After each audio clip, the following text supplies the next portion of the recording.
Let's head up the road about 40 minutes or so to Franklin, Kentucky, to the Mint Gaming Hall at Kentucky Downs, and bring in John Wholihan, right? Wholihan. Good morning, Joe. How are you? John, I practiced that. You could ask the intern for like 15 minutes, and I'm so sorry. Wholihan, right? It looks like Wholihan, so we can go with that one too. Hey, it's good to see you. And I got to tell you, we saw you back in July. We came up there. We came up for the horse race in September. And John, I got to tell you, the comments from everybody we were talking to, it's like, this place is immaculate. You got to be proud of everything that's going on at Kentucky Downs. Well, somebody who moved from Las Vegas, we have ownership that's actually based in Las Vegas too. And so they have a certain way of doing things as far as getting those places that you've seen on TV or visited out on the Las Vegas Strip.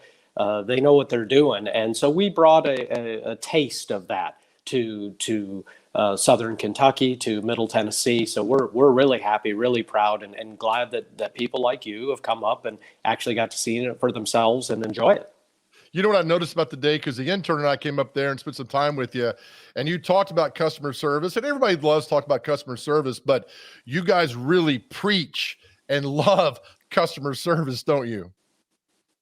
Well, we have to for a couple of reasons. Number one, it's the lifeblood of the business. And number two, people come up, they expect to have a good time. So this is their of entertainment, whether you would go to a Disney, whether you would go to a place like us, you're interacting with a lot of people. So it takes some time to get in there, get people warmed up to what goes on in there, especially if they're, maybe not Las Vegas veteran. And then people also find out, Joe, that it's not just all the gaming. So the customer service really comes into play with food and beverage, where you eat, where you drink in there, what you do in your time besides just the gaming. You guys got some big events happening, Oktoberfest going on, the Halloween event that's happening, and just everything that's going on. There's always something going on there at the Mint Gaming Hall at Kentucky Downs, isn't there?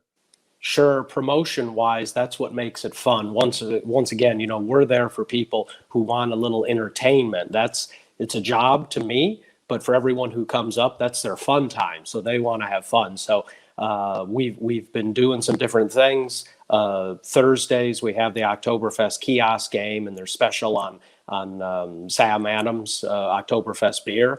The big thing this weekend is another installment of Cash is King.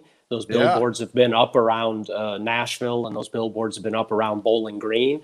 And we do cash on Fridays. Those drawings are at 7, 8, and 9. So that's a good thing. A lot of fun. And we are working our way towards every Friday to Black Friday, Thanksgiving weekend, where we'll culminate $104,000 in total with all these drawings. But there's $10,000 in cash every Friday up until then, Joe. So that's a big thing. Then Halloween is our take on Halloween. Yes. So Halloween, yeah. And I did not name that. That's actually the name of the kiosk game. So the way our kiosk games work is, first thing is you come in and you sign up for the Mint Rewards card. It's free. You have to be age 21 or older, and you get the card and you use that when you play. So that just allows the machines to know that you earn some points to qualify for the kiosk game. So there's a lot of fun things that go on when you have that Mint Rewards card. First thing is, on Friday, Saturday, or Sunday, all three, you can earn the points and then go play the kiosk game where you're guaranteed a prize. So people like those kiosk games. They know they're going to get something. Okay, could be cash, could be free play. Sometimes it's drawing entries into a big drawing. Then as an add-on, you'll have entries by playing into drawings from 3 p.m. to 7 p.m. Saturday and Sunday. So that's Halloween Saturday and then the actual Halloween on Sunday.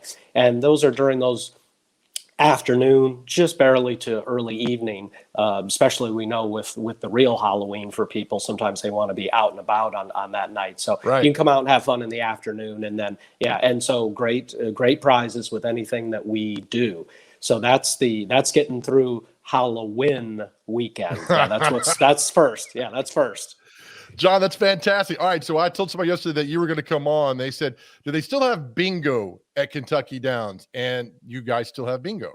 We still have bingo. So, Joe, bingo is a little bit of a different thing than what I'm used to, and maybe what some people are used to. It's 6 days of the week, 5 evenings and 1 day, and they have one dark day. And that's actually space that three different bingo charities get to have. So they're local charities in the Franklin Simpson area, and it Wow. becomes their game. So it's not our game. So they're in our space, but it's their game. They make the money from it. It's their charity. They've got great food up there also. They do all kinds of little fundraisers to go along with the bingo, and they have a nice big room. Restrooms nearby, food and beverage service nearby. So it's a great evening. So it kicks off at 6:45 Wednesday through Saturday, also on Monday, and then Sunday is a matinee in the afternoon. So people do like the bingo. Yeah, John, that's awesome. I had no idea that's what it was for, the local charity. That is really cool, and I love that. Now we came up again. It's not gonna happen for a while, but the live horse racing, John, that you guys had there back in September was. I mean, the intern and I were like, "What have we walked into?" It was fantastic because being in Nashville and Middle Tennessee, we don't get to see live horse racing, and there it was. And what a week that was for you guys. Yeah, exactly. We're a little bit closer than some of the other Kentucky and other states that have horse racing. We're the closest one. So we have what's known as a boutique meet. We've typically Nice. had about 6 days a year that take place in September. Now, I'm hearing some good news from the Horse Race Commission that they're going to expand us to 7 days in Uh-oh. 2022. So, Joe, that means one more chance at a trifecta. We won't discuss what happened when you were up there last month and how much you hit or didn't hit. I don't know if Right. you owe anyone any money with those winnings. So we want to make sure you have your own winnings. But seriously, it's all grass racing on a European style track. So most tracks that you see, and people are used to the Kentucky Derby, and the horse racing industry has the Breeders' Cup coming up this following, not this weekend, the following weekend.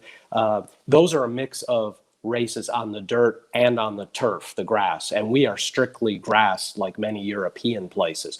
We also have hills, so it goes up a little bit, down a little bit, curves around, not a perfect oval track. So we are very unique, and always encourage the people from Kentucky, Tennessee, and surrounding areas to come visit, especially with free general admission. So the racing, as you know, we have a lot of fun. There's a great picture up there on the screen. That place is just stunning. It's beautiful. Yes. In September, that weather really cooperates. We're very fortunate with that. Just a great picture there, looking south, and it's you're looking into Tennessee. There is That's what you're right. looking at. Yeah, Greatest yeah, state right in on the the union. border. There you go. So we got to keep our Kentucky people happy. Yeah, we love So it's Kentucky too. yeah, what I suggested is, you're going to do any color scheme inside, guys. Do some blue and do some orange, and we'll all get along. So far, that's worked. You know, it was great, John, because you do so good at your job. When we went up there the first time, you were very quick to tell us about, and this is something that I didn't think about the new exit that is closer to Kentucky Downs, where we used to, back in the old day, we'd go to Franklin and double back, or get off at Portland and come up. But there's a brand new exit that just drops you off almost right there at the doorstep of Kentucky Downs.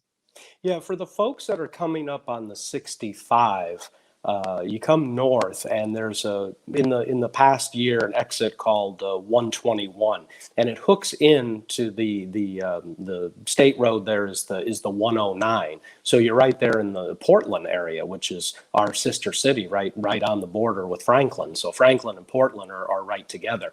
So you exit to the right, and you go up just a few, whatever it is, few hundred feet, a few hundred yards, I guess, just a little bit. And the first left is the US 31W. And so now you go up there just maybe a fourth of a mile, and we're there on your left. So people coming up from the city, that makes a lot of sense. That 121 is a good exit. Some nice businesses there too. 5 Star is in there now. There's plenty of service stations, convenience, all right there, and those have all sprung up as a result of that exit coming in. It's the perfect day getaway, John. We love it up there. And It's so much fun. Thank you, John, for taking time this morning. I know you work probably 140 hours a week out of the 168 that we get. So thank you for your time, and we'll be seeing you soon, buddy. Okay. Hey, good to see you. And a big hello to all the visitors watching out there. Thank you. Very cool. Thank you, John, from the Mint Gaming Hall, Kentucky Downs. I got to tell you, I used to go up there all the time with my mother. We'd play bingo. It was so much fun. The fact that they give back to local charities there and everything that goes on, you got to go check it out because it is simply so cool with everything they've done there.